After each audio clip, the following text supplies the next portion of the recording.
वर्ग और वर्गमूल, स्क्वायर एंड स्क्वायर रूट। दोस्तों, इस वीडियो में आपका स्वागत है। आज हम वर्ग और वर्गमूल यानी स्क्वायर्स एंड स्क्वायर रूट से संबंधित एक क्रियाकलाप करेंगे। मान लीजिए हमारे पास एक प्राकृत संख्या n है। हम कैसे पता लगाएंगे कि वह एक पूर्ण वर्ग यानी परफेक्ट स्क्वायर है या नहीं, और उस संख्या का वर्गमूल यानी स्क्वायर रूट क्या होगा? चलिए यह पता लगाने के लिए एक क्रियाकलाप करते हैं। आप सभी पेंसिल, स्केल और ग्राफ पेपर ले लीजिए। चलिए संख्या 25 की जांच करते हैं। क्या आप ग्राफ पेपर पर एक ऐसा वर्ग बना सकते हैं जिसका क्षेत्रफल 25 वर्ग इकाई हो? प्रयास कीजिए। जी हाँ, हम यहाँ एक ऐसा वर्ग बना सकते हैं जिसका क्षेत्रफल 25 वर्ग इकाई के बराबर हो। ध्यान दीजिए, ग्राफ पेपर पर सबसे छोटे वर्ग का क्षेत्रफल 1 वर्ग इकाई है। इस वर्ग का क्षेत्रफल इन सभी 1 इकाई के वर्गों के क्षेत्रफल के योगफल के बराबर होगा। यहाँ ऐसे कुल 25 वर्ग हैं, इसलिए इस वर्ग का क्षेत्रफल 25 वर्ग इकाई के बराबर होगा। हम यहाँ वर्ग के क्षेत्रफल के सूत्र का भी प्रयोग कर सकते हैं। इस वर्ग की सभी भुजाएं 5 इकाई के बराबर होंगी। यह हम इस वर्ग की भुजा की लंबाई से जांच सकते हैं। इस वर्ग का क्षेत्रफल 5 का वर्ग बराबर 25 वर्ग इकाई होगा। इससे हमें यह ज्ञात होता है कि संख्या 25 एक पूर्ण वर्ग है जिसका वर्गमूल 5 है।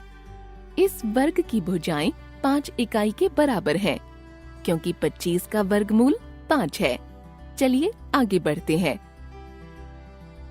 आप सब जानते हैं कि संख्या 36 भी एक पूर्ण वर्ग है, यानी हम ग्राफ पेपर पर 36 वर्ग इकाई का एक वर्ग बना सकते हैं। इस तरह आप देख सकते हैं कि यह वर्ग 36 छोटे वर्गों से मिलकर बना है। हम जानते हैं कि 36 का वर्गमूल 6 है, इसीलिए इस वर्ग की भुजाएं 6 इकाई के बराबर हैं। चलिए अब एक नई संख्या जैसे 34 पर चर्चा करते हैं। क्या संख्या 34 एक पूर्ण वर्ग है? क्या आप एक ऐसा वर्ग बना सकते हैं जिसका क्षेत्रफल 34 वर्ग इकाई हो? क्या आप 34 का वर्गमूल ज्ञात कर सकते हैं? चलिए ग्राफ पेपर पर 34 वर्ग इकाई का एक वर्ग बनाने की कोशिश करते हैं। हम देख सकते हैं कि ऐसा कोई वर्ग बन ही नहीं पा रहा है।